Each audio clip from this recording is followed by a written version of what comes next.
First things first, I want to go ahead and cut around the window. I've already cut on the outside, about 2 or 3 inches down. There's a metal strapping that goes around the window.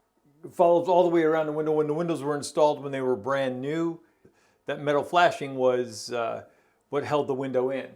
So it's been cutting all the corners. Now I'm just going to go and cut the rest. All right, we're going to break out these suction cups from CC. They send them to us again. We used them on the door, and we're going to try them on this window as well.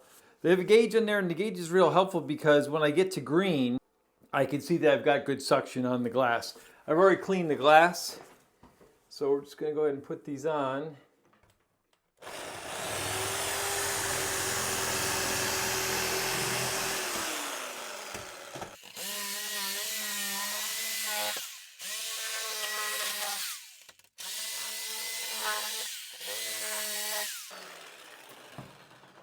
So that seemed to loosen it up a little. Yeah, that loosened it up a good amount. It's still tight in this corner.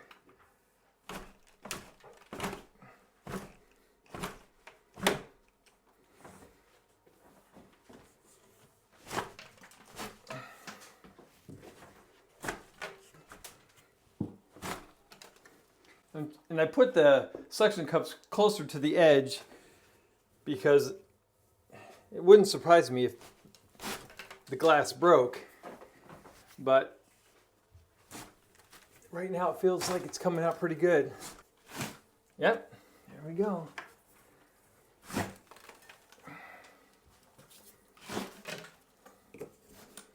All right. There we go. Now I guess gotta put something in its place. Just like taking the window out, these suction cups make handling the window so much nicer. I'm just going to try to carefully lift this into place.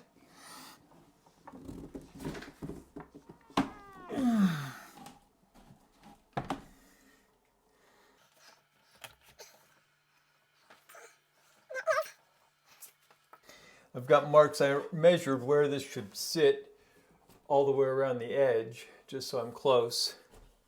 There we go. So now I can walk away. So all that's left is shimming it, but you can see how easy that was to lift with these suction cups.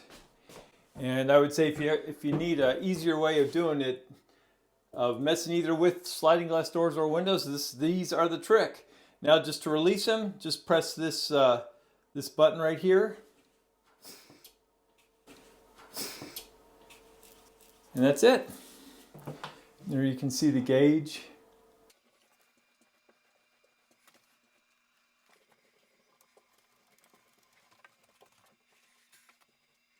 The final step for the window was to put these shims in. We had them here and on the side and right there on the other side and down there in the corner.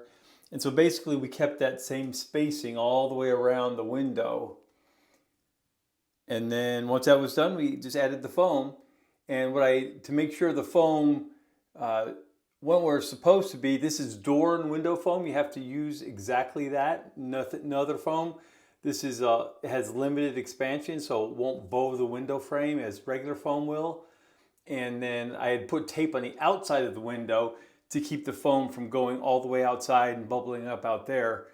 And then just added the foam barrier starting at the back and then just bringing it forward, just spraying it in the can, and it bubbles out, and I've since trimmed it off, and it makes a really good seal. It helps hold it in. Once the shims were in, I hit 2 screws, a screw here and a screw here, were supplied with the window, and that kind of anchors it in place, and then the foam adds additional security to it.